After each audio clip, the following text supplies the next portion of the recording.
Nama-nama Menteri Prabowo disebut akan diumumkan pada 20 Oktober malam dan dilantik pada keesokan harinya. Lalu sejauh mana finalisasi penyusunan Kabinet Prabowo mendatang, dan kita akan bahas bersama Agung Baskoro, Direktur Eksekutif Trias Politika Strategis. Mas Agung, selamat sore. Ini nama menteri diumumkan satu pekan lagi, tepat di hari pelantikan Presiden. Apakah ini artinya nama-nama yang dipilih Pak Prabowo saat ini sudah fix karena kabarnya akan tatap muka nih hari Minggu ini?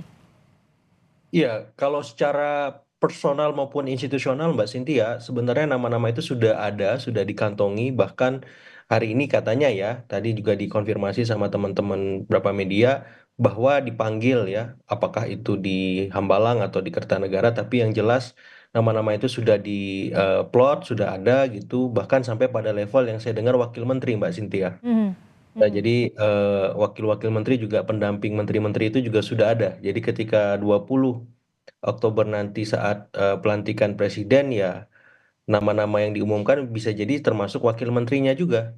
Seperti Oke. itu saja publik ya kalau memang memungkinkan awak media mengirimkan mobil-mobil satelitnya di sekitar tempat-tempat strategis itu ya Kertanegara, Mhm, Hambalang dan lain-lain itu akan sangat terbantu karena kita bisa sekalian menyeleksinya Mbak Cynthia mhm. seperti itu. Ini kan para calon menteri, calon pembantu Pak Prabowo ini kan melalui sejumlah proses. Finalisasinya adalah tatap muka. Berarti ini menjadi titik akhir untuk ditentukan menjadi menteri atau tidak. Lalu apakah nama-nama ini nantinya masih bisa akan berubah berjalannya waktu dalam waktu 5 hari ke depan? Masih sangat mungkin bahkan di masa Pak Jokowi menteri yang sudah memakai ya kemeja putih dan celana bahan hitam aja bisa berubah Mbak Cynthia. Sudah berada di istana waktu itu. Mhm. Ada dua kejadian ya, bahkan wakil presiden juga pernah demikian sehingga sampai nanti dilantik semuanya masih dinamis. Apalagi kalau yang saya dapat informasinya pemanggilan itu termasuk bagian fit and proper test juga. Ya, kemudian ada soal mungkin juga tes kesehatan walaupun tidak banyak pengaruhnya tapi wawancara ataupun sebagai bagian dari seleksi masih tetap akan dilakukan dan sampai pada tanggal dilantik itu menjadi bagian dari dinamika politik itu sendiri. Apakah nama-nama tersebut sudah sesuai dengan harapan elit, Mhm, kemudian baru sesuai apakah dengan harapan publik seperti itu. Karena mhm. ada banyak nanti ya ujian-ujian yang dihadapi para calon menteri ini bukan hanya di level Pak Prabowo-nya, tapi di level partai ataupun di level publik apakah lolos juga begitu, Mbak? Mhm. Nah, ini kan ada kabarnya memang ada penyerahan biodata, profiling, fit and proper test, Ya. finalisasi yang sampai akhirnya nanti akan bertatap muka langsung dengan Pak Prabowo untuk ditentukan apakah akan menjadi menteri ataupun wakil menterinya. Lalu faktor-faktor apa saja yang setidaknya masih berdinamika untuk kedepannya nanti? Ya, saya kira ada banyak latar menteri yang kemungkinan bakal dipertimbangkan Pak Prabowo ketika kemudian hari ini ada pemanggilan ya.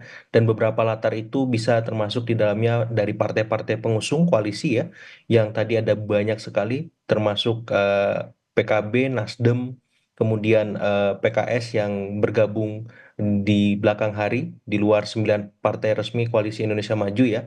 Kemudian ada dari arahan ya orang-orangnya Pak Jokowi yang sekarang menjabat sebagai menterinya yang Hmm, kemudian kemarin sempat di-spill juga oleh Pak Prabowo dalam beberapa acara bahwa ada beberapa menteri yang oke di masa Pak Jokowi akan dilibatkan kembali. hmm, Yang kedua, yang ketiga adalah para relawan, Mbak Cynthia. Relawan-relawan Pak Prabowo bahkan beririsan dengan relawan Pak Jokowi itu juga ada kemungkinan dilibatkan juga sebagai menteri ataupun calon menteri. Kemudian ormas-ormas ya, apakah itu Muhammadiyah, apakah itu Nahdlatul Ulama, ataupun ormas-ormas kepemudaan, kemasyarakatan lainnya seperti itu.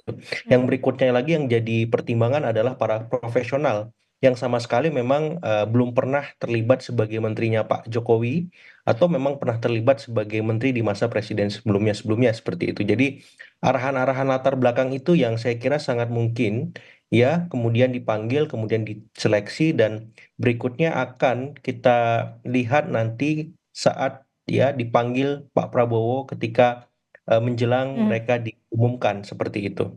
Oke. Jadi arahan-arahan itu yang saya kira patut kita lihat apakah memang sudah sesuai dengan harapan publik Ya, ya, dan kemudian dinamikanya akan lebih banyak di level elit politik, Mbak Cynthia. Apakah mereka ini akan punya masalah nggak? Apakah mereka disuka nggak sama ya. partai-partai kita?